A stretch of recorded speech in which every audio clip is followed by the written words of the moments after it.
I thank you most sincerely for giving me this opportunity to make a brief statement following my election as the president of the 81st session of the General Assembly earlier today.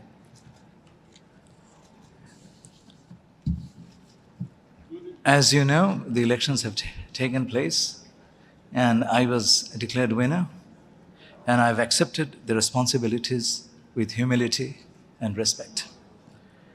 The 81st session of the United Nations General Assembly will be a consequential one, as the Assembly will be called upon to address UN reform, preparations for the next generation of the Global Development Agenda, the transition in the leadership of the United Nations with the selection of the next Secretary General, and similar issues.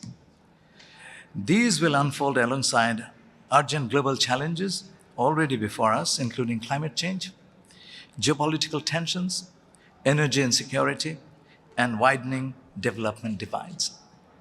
In order to face these challenges, as the president of the next assembly, I will focus on 6 priorities set out in my vision statement: peace, security, and justice, sustainable development and SDG acceleration, climate resilience and environmental sustainability, human rights, humanitarian action, refugees and migrants, digital governance, artificial intelligence, science and technology, and last but not the least, renewed multilateralism, UN 80 reforms, and inclusive global governance.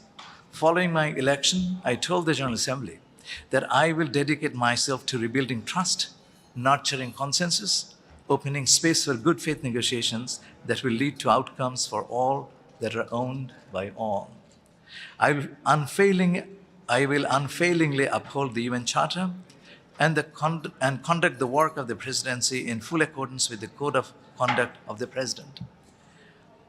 I'll be the president of all member states. I will engage all member states in the course of my work. I'll not let my personal views interfere with my work as PGA. I will seek common ground without ignoring differences. I'll organize my office reflecting geographical, gender, and linguistic balance. Creating a group within the office of the president to specifically serve the needs of the small delegations will be one of my early priorities.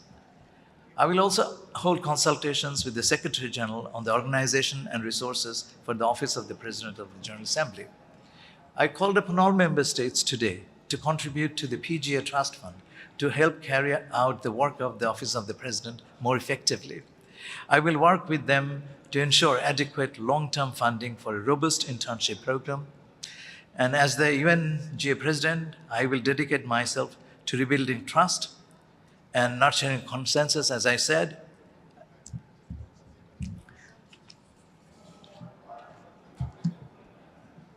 Finally, I don't consider the work of the president as a one-off event, but as a continuum. Therefore, I will carry forward the important initiatives under the current and previous UNGA presidents. A principal way to advance public trust in our organization is to tell our success stories to the peoples of the United Nations. The UN Press Corps is the best vehicle to accomplish this task. To this end, I intend to work closely with you, and this is my commitment. My doors will be open, and I'll reach out to you. I will set up an effective communication team which will remain in constant contact with you throughout my presidency. I once again thank you for the opportunity to address you. Thank you very much.